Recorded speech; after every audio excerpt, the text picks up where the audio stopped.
All right. Good afternoon, everybody. I hope you will agree it's a great afternoon, right? All right. Before we make the historic announcement that we would like to make, it's honored to have some great people here today who represent partners in this effort. And I would like to introduce the speakers. First of all, of course, Governor Pete Ricketts is here with us, and say hello to the governor if you would.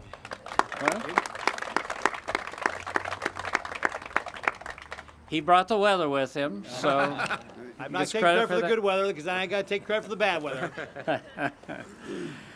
From the Federal Environmental Protection Agency, we have Region 7 Administrator Jim Gilliford. I hope we pronounced that right, Jim? Good enough. Okay. Out of Kansas City. And then Jim Macy is Director of the Nebraska Department of Environmental Quality is here. He's been a great partner in several different things the city has worked with his department on. And from the University of Nebraska, we'll hear from Vice Chancellor Mike Boehm here in just a few minutes. We are proud to announce today that Antelope Creek has been removed from the state's impaired waters list. That is good news. It's a beautiful creek. It was added to the list in 2004 due to high levels of E. coli bacteria. In the years since, the city has worked with our partners at the NRD. Many of the NRD directors are here today. Gentlemen, thank you. Women, men and women, gentlemen, thank you. UNL, the state, the federal government, and then the private sector too. Everybody working together to improve the water quality of this stream, which of course runs through the heart of the city.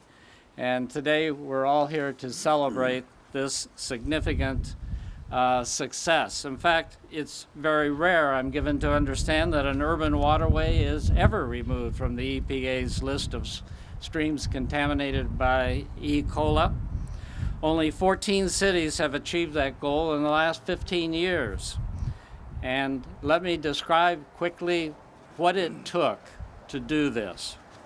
Since 2004, we've executed about 15 stormwater quality improvement projects and 2 major flood control projects, all related to this stream.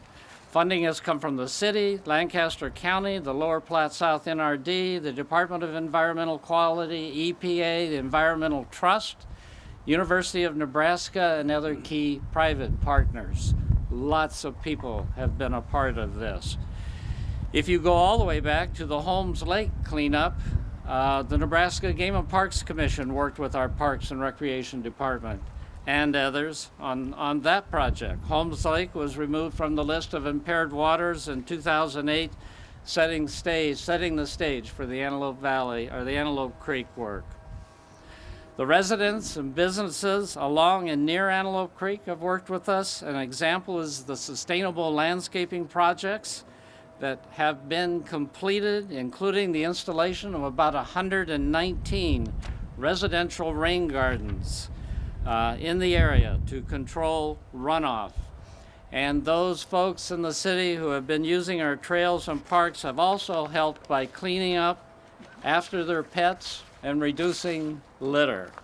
We have a new puppy in our family, so I've got a greater appreciation for cleaning up after your pets. Improving and preserving our environmental resources for future generations is difficult, but absolutely essential. Every single one of us must commit to changing our routines for the better. And if you've ever wondered if your small actions on a daily basis make a difference, think about Antelope Creek and all the small actions and what they accumulated to. Consistent effort by many parties has made and will make a huge difference. As a result, residents who come in contact with Antelope Creek won't have much to worry about as far as E. coli infections are concerned. Pets are safer if they accidentally drink from the stream.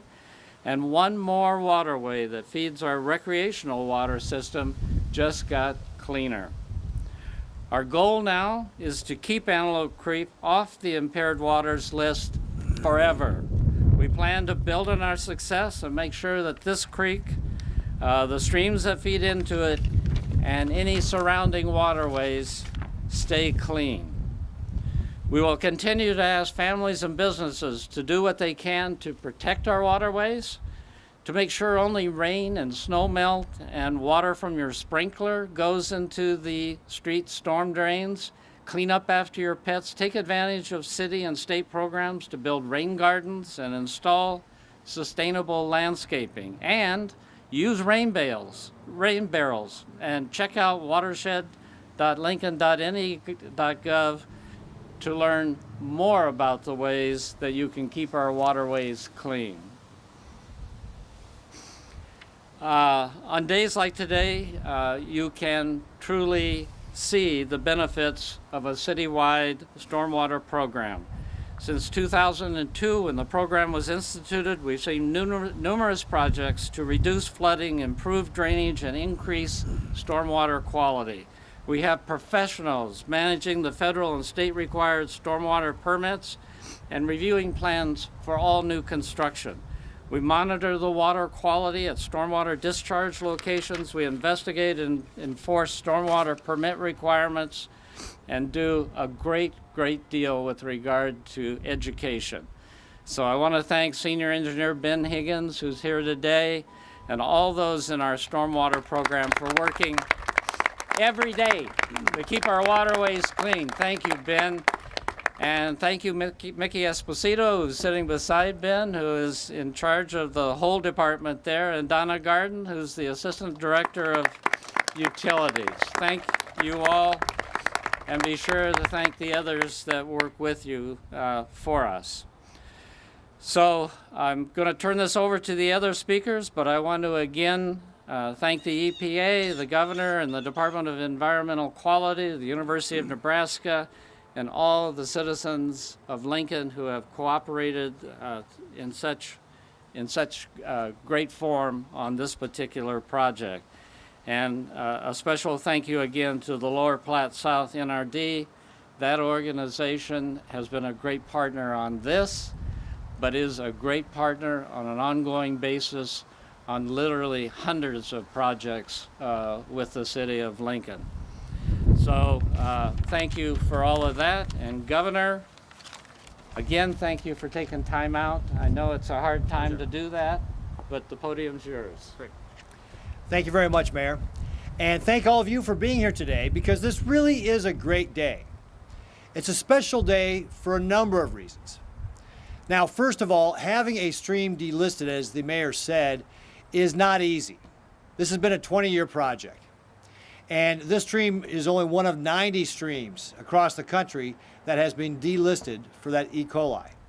And of course, there's the obvious benefits there from not having high levels of E. coli in our stream, the health benefits for the people who may come in contact with the water or the animals who come in contact with the water, as the mayor was saying. So we've improved the health quality of the city of Lincoln by getting this project done. But it also creates other opportunities as well. Opportunities for recreation. I'm one of the people who uses this trail to ride my bike. It's a great opportunity for that. It creates an economic corridor where you can have businesses develop. It's improved the quality of traffic flow around the university here with this project. And it has protected 961 homes and 336 businesses from flood control or flood damage. By providing that flood control, we're potentially saving millions of dollars. We've taken 961 homes out of the 100-year floodplain, 336 businesses out of that 100-year floodplain, saving all those dollars down the road by this water management. Now, the other thing that I think is really important about this is it really represents what we as Nebraskans are all about, that we come together to solve problems, that we collaborate, we work together. And the mayor listed off all the different organizations that have been involved in making this happen across that 20 years. The City of Lincoln, the University of Nebraska, the Lower Platte South NRD, and then with Ray Stevens, thank you very much for being here. He's the chair of the Lower Platte NRD. Appreciate you being here today for this. Also, the Nebraska Environmental Trust, our Nebraska Department of Environmental Quality, of course, the EPA, and all the other business partners, the private sector business partners that were a part of making this happen. This truly was a team effort and really highlights what's great about being in Nebraska, that we work together to solve problems. And this is a great example of how when we work together, we can solve those big, tough problems, like how do you clean up a stream? I'd also like to take a moment to thank the EPA and Administrator Gulliford here. We appreciate all the work with Region 7 and the spirit of collaboration to be able to make projects like this happen. Appreciate the great work you're doing to be able to end some of the job-killing regulations like Waters of the U.S. and the Clean Power Plan. Also, the work on giving us the permission to go forward on testing E30.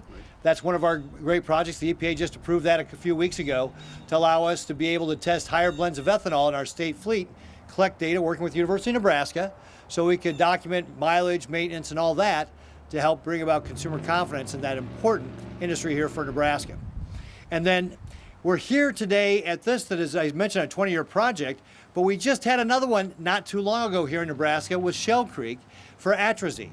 And that again was a multi-year, about 20, I think was that about 20 years? 20 years. That was about a 20-year project as well. And again, involved the same sort of level of collaboration and cooperation with the folks of not only in all the different agencies we talked about, but the local landowners, such as the mayor was talking about here, who all work together to put in those mitigation efforts like what we talked about here by putting, creating the wetlands and the rain gardens. And I don't even know there's a bioswale. What's a bioswale? I read that. I'm like, what's a bioswale? It sounds cool. I don't know what that is, though. But those are the kind of things that's the local people getting involved to be able to take care of it. And as the mayor said, all of us contributing to making sure we're taking care of the environment and making it an even better place for our children and grandchildren. So this is an exciting day because it involve that great spirit of Nebraska and the collaboration that we see across our state. And that's why, even though these projects are difficult, they do take a long time, it's not surprising that we have seen 2 of them here in Nebraska so recently because of the great efforts of the folks all across our state, our citizens, who get involved to make this a better place. So thank you all very much. Appreciate you all coming out here to help celebrate this. This is a big deal, and I'm very excited to be able to be here to help celebrate this announcement that we've cleaned up the E. coli in Antelope Creek, and that this will continue to be a place where people gather to work, play, and enjoy the great quality of life here in Lincoln. Thank you so much. God bless you all, and God bless the great state of Nebraska.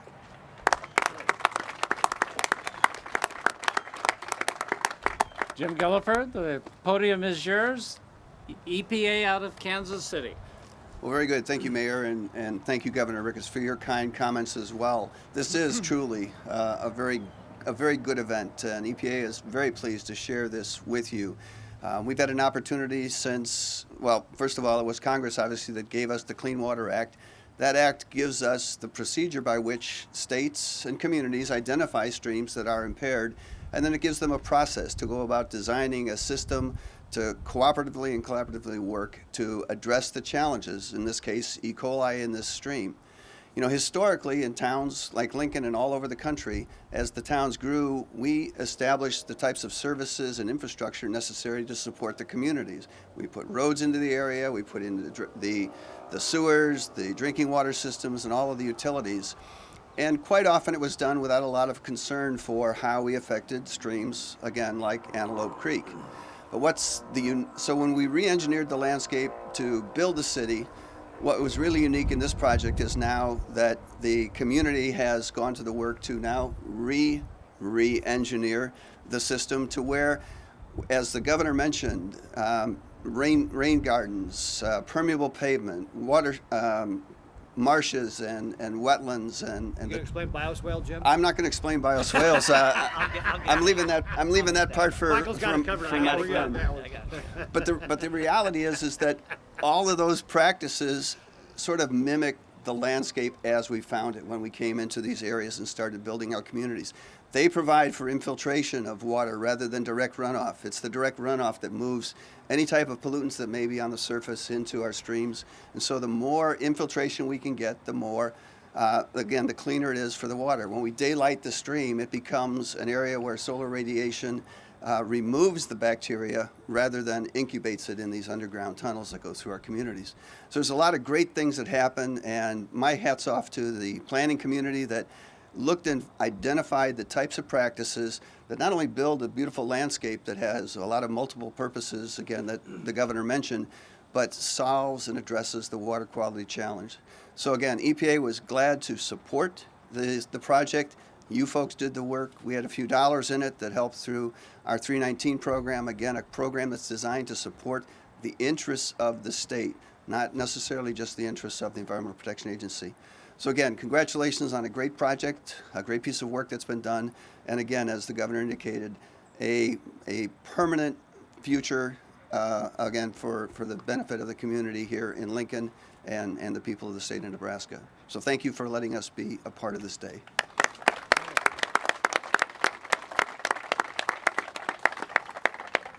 All right, please welcome Jim Macy with the Nebraska Department of Environmental Quality. Thank you, Mayor. Thank you, Governor Ricketts. So it was just about a month and a half ago that I talked to Governor Ricketts, and I said, now these delistings, they're really tough. They don't happen very often, and here we are 2 in a row within a couple of months, the Shell Creek and now Antelope.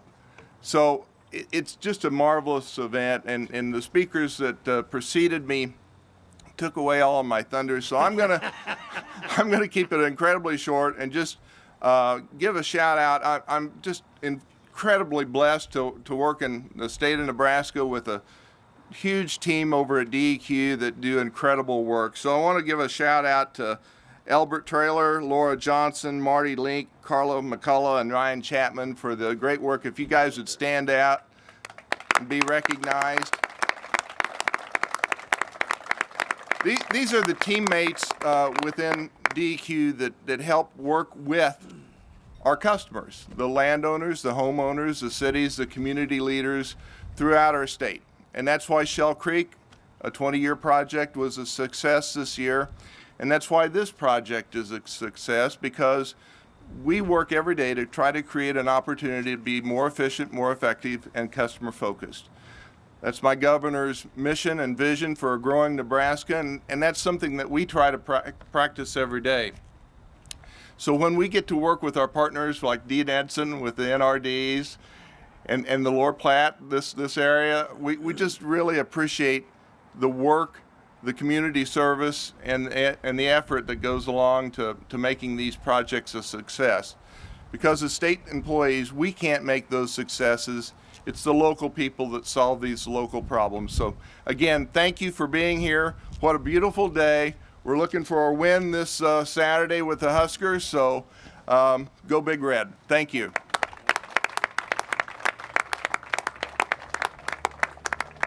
Another of the great partnerships in the city is the partnership between the city and the University of Nebraska. And that was apparent in the work on this park and on the entire Antelope Valley project a few years ago. And so it's my pleasure to introduce Mike Bain and ask him to say a few words. Thanks.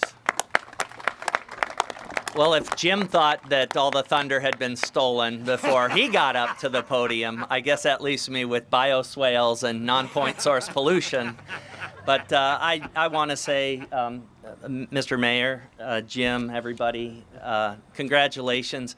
I'm probably the newest Nebraskan here as well. Came here from Ohio in January of 2017 to lead the Institute of Ag and Natural Resources.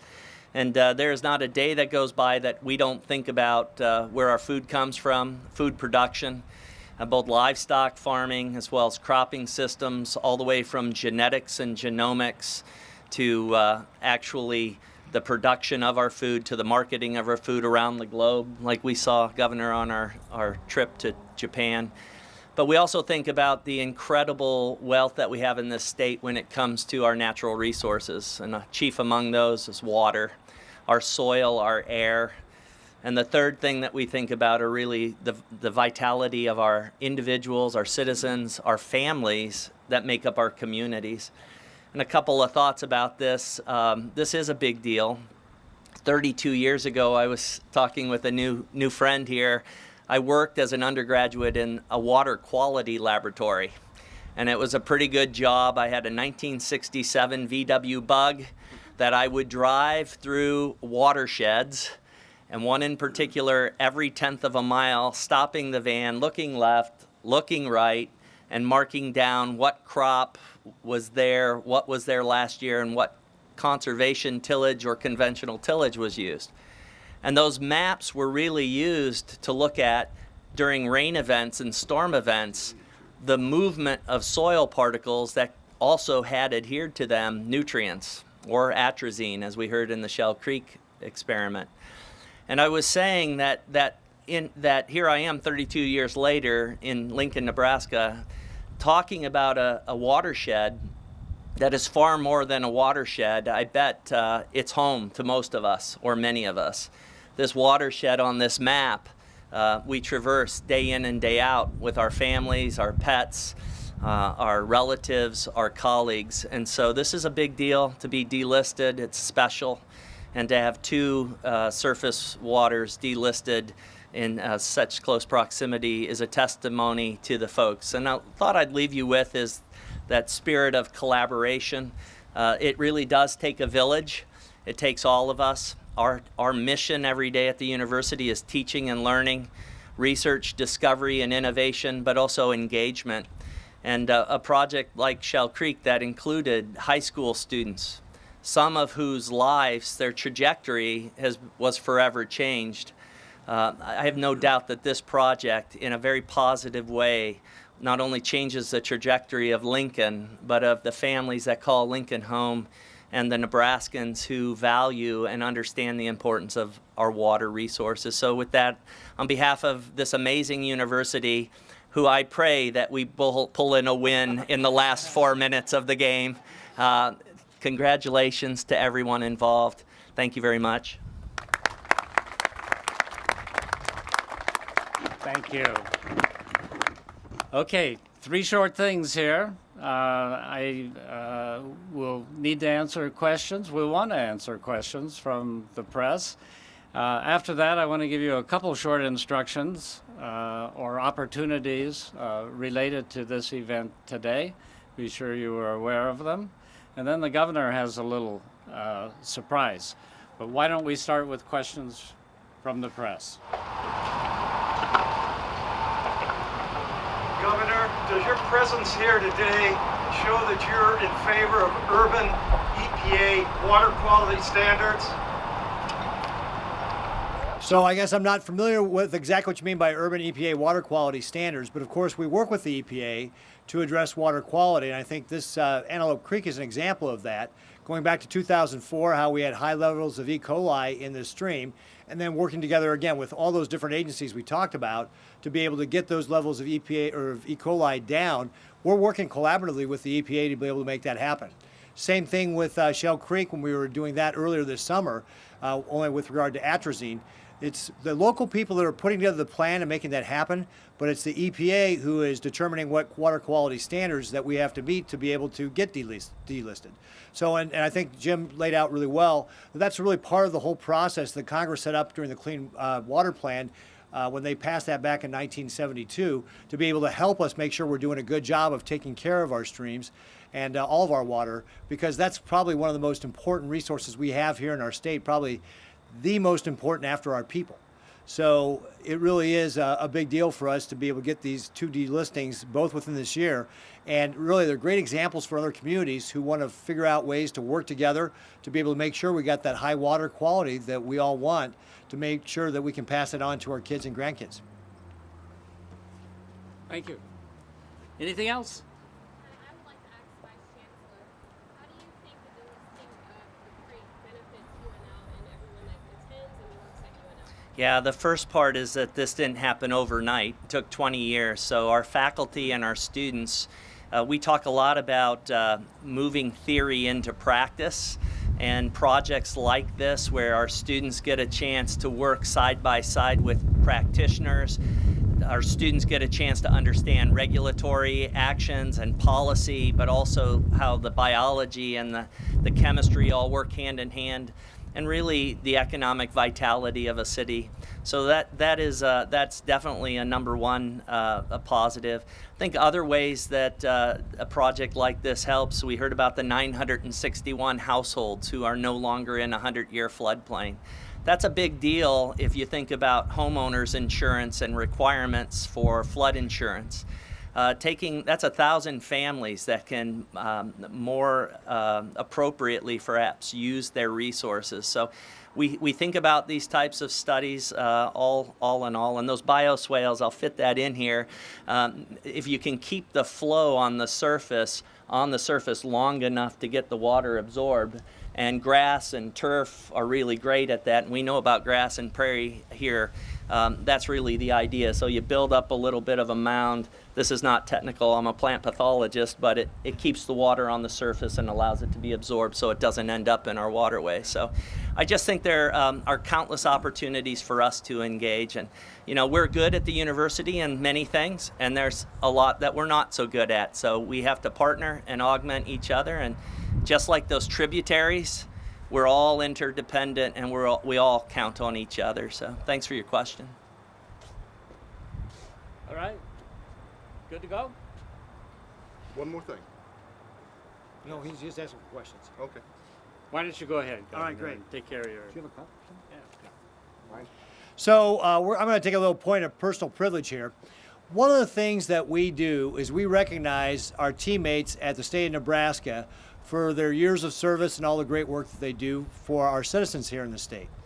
And we actually have a recognition ceremony this afternoon at 1:30 where we're going to recognize those years of service from our teammates who work so hard to provide those services to the people of Nebraska.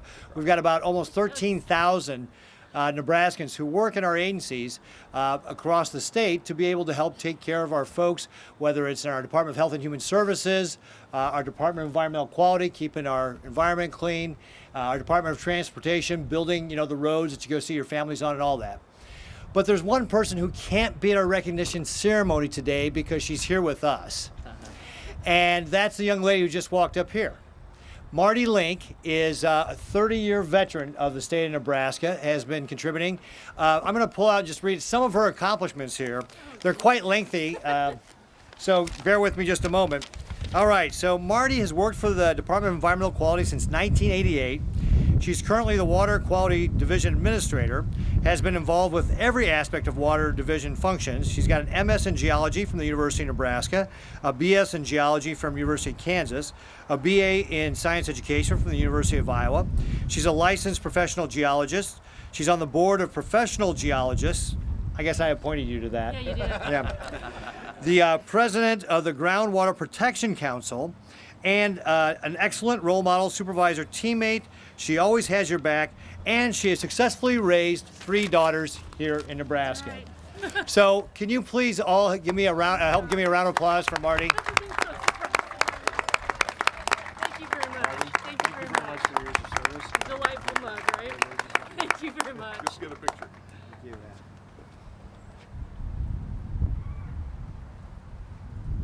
Glad I got my sunglasses on. Yeah, I don't need to be in there. Thank you, Governor. Thank you guys very much. Thank you, Mayor. Congratulations, Marty. Thank Very you. good, Yeah, Marty. congratulations.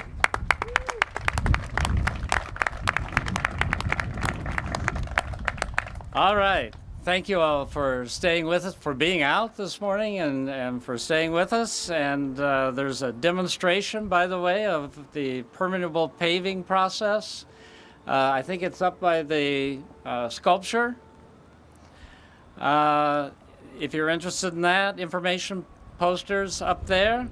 At 1:30, you're all invited to go across the street to the Assurity building and take a look at their extensive sustainability efforts over in that beautiful building. You'd be very welcome. So thank you all again for being here today, and especially to all of you who are here who in one way or another, and that's almost all of you, had a part in this. Thank you.